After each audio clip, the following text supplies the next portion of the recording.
Hi guys, and thanks for coming back. Today we're reading and reviewing a fun anthology, The Superman Spider-Man Issue 1. We're just looking at 2 stories within this issue. There are 8 in total. The first one is by Mark Waid and Jorge Jimenez, and another story by Sean Murphy. There are 6 other stories, so I suggest you go to your local comic book shop and pick yourself a copy. It's well worth it.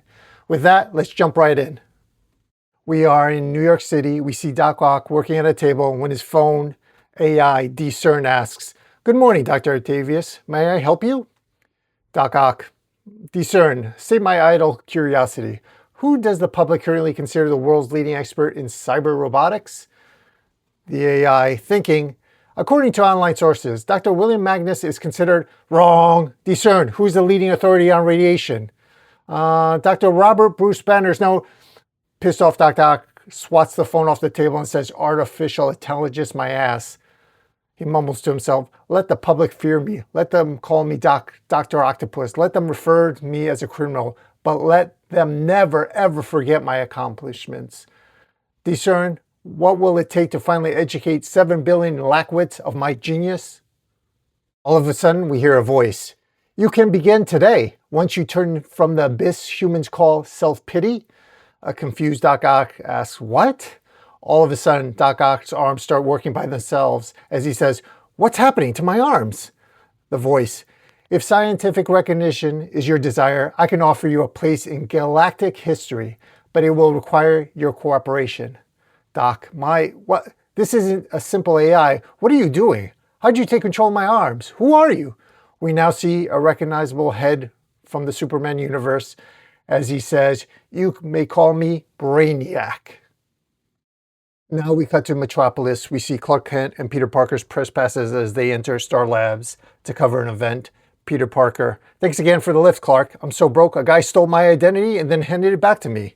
Clark, "Don't mention it. New York's not that far, and if your hunch is right, we're square." Peter, "If not, at least I have some pics to sell. Cha-ching, even if I'm not really here officially, just to investigate. Stand back, Woodward and Bernstein." Clark looks puzzled and goes, Peter Parker, what's Is it extremely outdated reference? Clark, "It's nothing. Follow my lead." We now see Clark talking to a scientist, Dr. Clyburn, as she says, "You and your shutterbug are a little too late, Mr. Kent. The wire services already have the story. Theft of a radioactive material by a mysterious figure within human strength." Clark, Tempted to say just another day in Metropolis, Dr. Clyburn, but you seem especially distraught. "Hey, Peter, you wanted to check the point of entry? Your statement to the press was awfully vague. As a friend, what can you tell me off record?" Dr. Clyburn, "Fine, Mr. Kent. It wasn't just the material. It was a lot of the attendant tech. We've been experimenting with fast neutrons." There, Peter cuts her off and says, "A way of using radiation to transmit data far more efficiently than Wi-Fi since the signal cannot be blocked by anything? Sorry, science is kind of my thing, but lots of labs are fooling around with fast neutrons, Doctor. Why are you being so secretive?" Doctor, "Because the other labs are using californium. We're using kryptonite," as we see a surprised, shocked look come over Clark's face.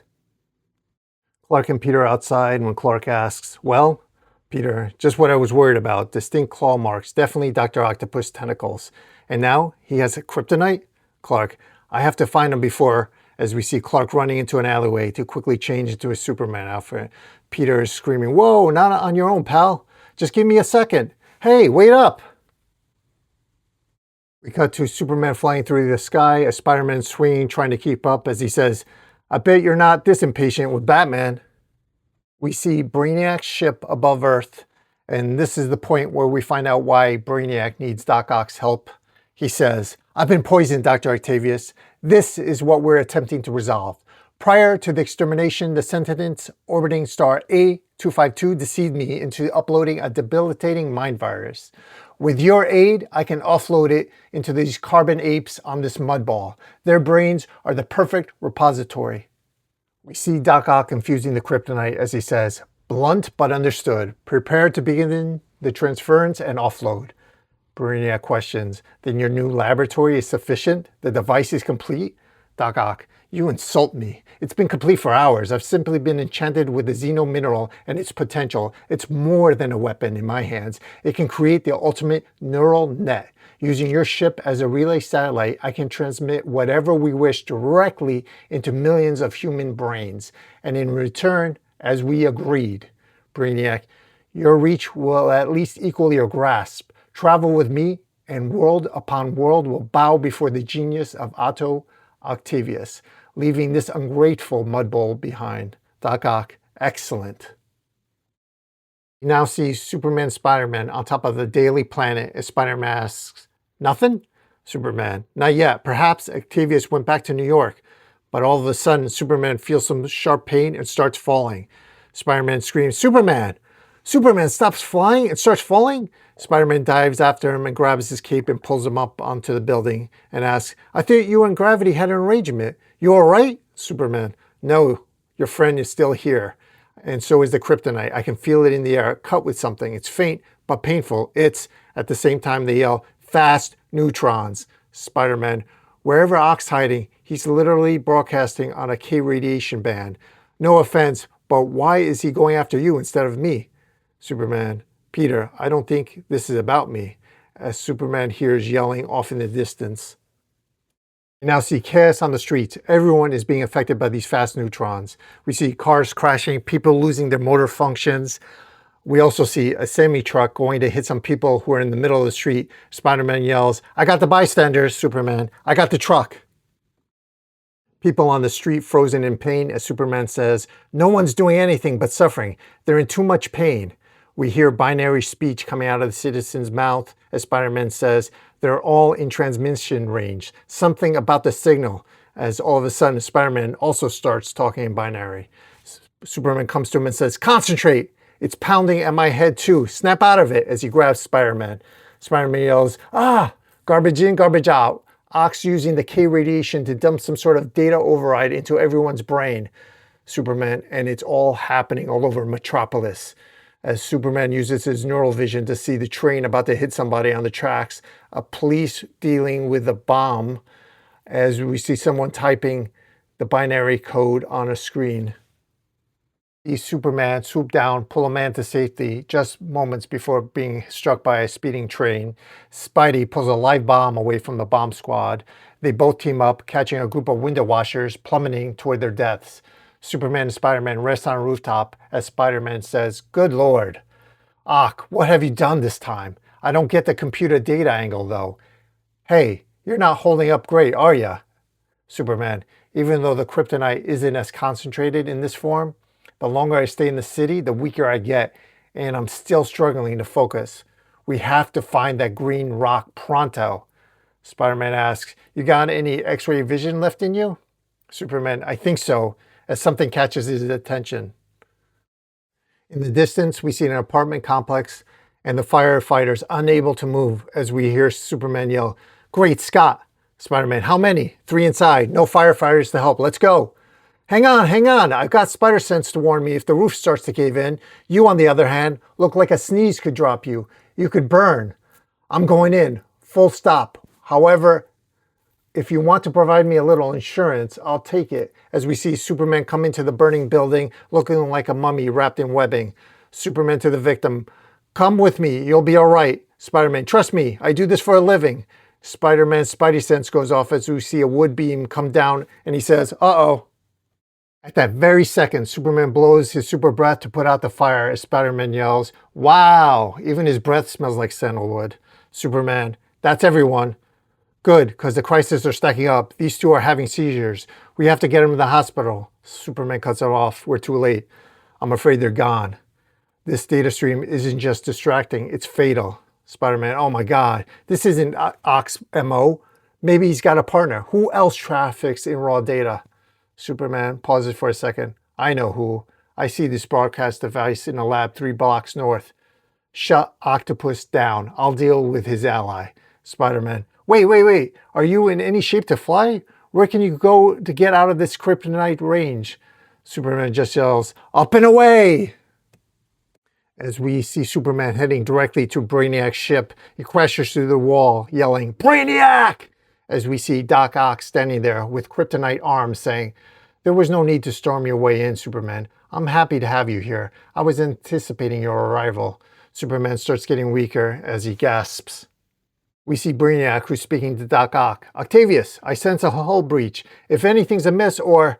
Spider-Man! Yes, I know who I am. Wait, who are you? Where's... Octavius? Already aboard my ship. I am Brainiac. That is all you need to know." Spider-Man, "Well, that and you're murdering people." Brainiac, "No, I'm cleansing myself of a virus. It's not my fault that the human brain seems incapable of safely containing corrupted data. They're human beings, not trash receptacles. Stop this. Your gizmo there is killing helpless victims." Brainiac swats Spider-Man out of the air and says, "I think not." See Brainiac take a swipe at Spider-Man and says, "I can calculate your next move every time. I am your doom," as Spider-Man screams, "No." We now cut to Doc Ock attacking Superman with his kryptonite arms, and a noticeably slower reacting Superman yells, "Ah!" Doc Ock, "While Brainiac went to close affairs, I took precautions. With that, I had time to more accurately synthesize kryptonite, but this should be enough to end you." Superman, "Forget me. You're slaughtering thousands. You don't want this, Doctor. You're not like Brainiac." As Doc Ock yells, "You don't know me." Superman lands a punch as he continues, "I read about you before the accident that turned you. It's not too late to reform. Clark Kent wrote an article years ago called You, Brilliant, Another Einstein." Doc Ock, cleaning his bloody nose, says, "You remember that?" Spider-Man kicks Brainiac in his head as he says, "Spider sense beats math. Nah. Brainiac responds, "Incredible, your reflexes." Spider-Man, "Well, you know what they say. With great power comes great responsibility."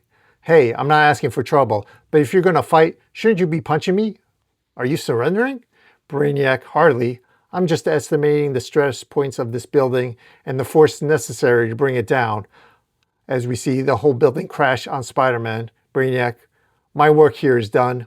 Uploading consciousness to Betelgeuse outpost," as we see Spider-Man trapped under the rubble in pain. To Superman yelling at Doc Ock, "We can still fix this, Doctor. All of a sudden, Doc Ock's arms stop working and act as weights pulling him down to the ground, knocking him out as we hear, powering down. Superman, "Oh no. Spider-Man, can you hear me? You have to deactivate the machine now." We see Spider-Man bleeding and trapped responds, "I'm a little buried right now." Superman, "Listen to me. Brainiac cut the power to change the trajectory of this ship. It's falling right towards Metropolis, and I won't be strong enough to stop it inside a kryptonite web." We see Spider-Man outstretching his arm and aiming his web shooter as he says, "Copy that. One thwip coming up." But nothing happens. He says, "Oh good. What a time to run out of web fluid." We see Superman trying to slow down Brainiac's ship as he yells, "You can do this, Peter." As Spider-Man talking to himself, "Come on, Spidey. This isn't the first time you've been buried under rubble. Push!" Superman screams, "I believe in you." Slowly, Spider-Man starts to get up. "Oh, no. An extinction level event was not on my calendar. Come on!" Superman trying to stop the ship as Spider-Man tries to lift the rubble. They both scream at the same time, "Ah!" as Spider-Man successfully lifts and throws the heavy debris, grabs the metal rod, pushes it, and turns on the ship's power, and the ship stops falling. Superman says, "We did it, partner." Spider-Man, "No boom?" Superman, "No boom." We are at the Daily Planet in Perry White's office as he's speaking. "Nice work, Kent. You're good. This is front page stuff. Get Mr. Parker to payroll so he can cash his voucher. And Peter, you and your camera are welcome at the Daily Planet anytime. Maybe you can give Olsen some tips." Peter, "Wow, thanks, Mr. White." Peter looking at his check. "So many zeros." Clark pauses for a second. Peter, "What? Again with this dramatic pause? Out with it. What's eating you?" Clark, "Pete, I don't want to tell you how to live your life, but you spent years selling Spider-Man pictures to J. Jonah. Spider-Man is always a threat or menace. Jonah knows full well that they were being used to promote hateful news about you that wasn't true. Why?" Peter, 2 points. First, the only person who was hurting was me. Second, you're missing the punchline. All this time, Jameson had no idea he was paying for Spider-Man to go to college. Clark, touche. As they walk outside, Peter, all that said, it must be nice to operate in the city that loves you. Superman, the feeling is mutual. That helps. You need a lift home? Peter, so polite. No wonder my aunt has a crush on you. Don't tell Lois. Hey, you ready to go? Off we go. Spider-Man, slow down. How about playing tour guide first? Superman, seems like the least I can do. Shall we start at the Superman Museum? Spider-Man, you're killing me. As we see both characters flying and swinging through the sky. This wraps up the first legendary team up, but don't go anywhere. We're diving straight into the next chapter as we explore Sean Murphy's gritty tale, Cobwebs of Tomorrow. We see an explosion that just went off at LexCorp building as we see Spider-Man 2099 swinging away. Over comms, we hear an old Bruce Wayne saying, whoever he is, he just wrecked 3 LexCorp buildings in 20 minutes. Terry McGinnis responds, hard to lock onto his movement. He's kind of flying weird. Bruce, he's not flying, he's swinging. Maybe with a grappling hook? Terry, what the hell's a grappling hook? Before your time. If he's got any beef with Lex, then maybe he's on our side. Bruce, he's putting innocent people at risk. But he saved the employees from the explosion. An explosion he caused. What are they hanging from? Cables? Bruce, according to the computer, it's some kind of webbing. I think it's safe to say this guy's not from around here. Stay cloaked until we know more. Terry, looks like his next target is Alchemax. Spider-Man landing on the roof as he says, so this is Gotham City. Place gives me the creeps. Oh well, at least I didn't run into any locals. Holy shock! As someone flies past Spider-Man and he shows, spoke too soon. Terry, something just knocked him over. Bruce, whatever hit him was too fast to be picked up on radar. It must be, Terry, Superman? Bruce, can't be. He's too much of a shrimp to be the real deal. Kinda like you. Watch it, old man. Superboy says, who are you and what do you want with Alchemax and LexCorp? Spider-Man, sorry buddy, but I don't have time for this. As he shoots webs into Superboy's eyes, Superboy screams, ah, gross! Superboy quickly uses his heat vision to disintegrate the webbing from his eyes and says, okay, let's try this again. As Spider-Man jumps onto Superboy and says, my whole future's at stake. So if you're going to stand in my way, then that entitles you to a Nueva York ass-kissing. Bruce chimes in, he keeps talking about time and future. Terry, so? So I think he's a time traveler. Same with Superboy. That would explain why he's the wrong age. Superboy yells, if you're going after Alchemax and LexCorp, then we might be on the same team. As we see Spider-Man swinging at full force at Superboy, Spider-Man says, how do I know this isn't a trick? How do I know you don't work for Doom? Superboy, who's Doom? As Spider-Man slams into something that's invisible and Spider-Man yells, ouch! We see that Spider-Man slammed into the cloaked Batwing as Terry McGinnis, Batman Beyond, pops out and says, I think our cover is blown. Spider-Man, great, another one. As they both clash, Batman says, wait, I just want to talk. Spider-Man, sorry, I can't talk to you. The way your teeth show through your mask is really freaking me out. As Superboy grabs Spider-Man from behind. So, you're the Batman of this period? Bruce, don't say anything. There's still a lot we don't know. Superboy, is that Bruce? Talking through a radio in the Batsuit? Bruce, damn it, I forgot he can hear me. From what we can gather, you both are time travelers who've come to the same nexus point.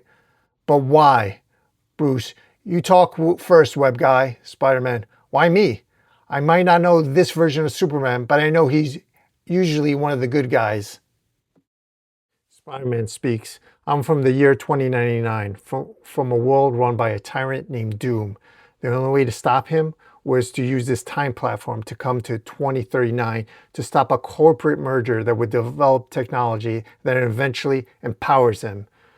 Batman, LexCorp, and Alchemax? Superboy, uncanny how similar our stories are. Batman, what do you mean? You see, the Legion of Superheroes from the 30th century, as Superboy explains, I came from the 30th century, from a place ruled by Lex Luthor, using cybernetics created by this new mega corporation. Lex was able to extend his life by merging with Vril Dox, creating the biggest threat the Legion of Superheroes has ever seen. Batman, 2 evil companies, huh? Spider-Man, 2 evil futures. And Superboy, but Lex disappeared into a source wall. He hasn't been seen for years. Spider-Man, my spider sense are sensing a team up. Batman, road trip. Bruce, not so fast. I think two of you are going to need helmets. Batman, why? Superboy, because the source wall is in outer space. This ends this part of the story. Thanks for hanging out at the Comic Book Lounge. If you enjoyed this, go out and support your local comic shop and grab a physical copy. Hit like, comment, and subscribe to get notifications when new videos up, and I'll see you next time.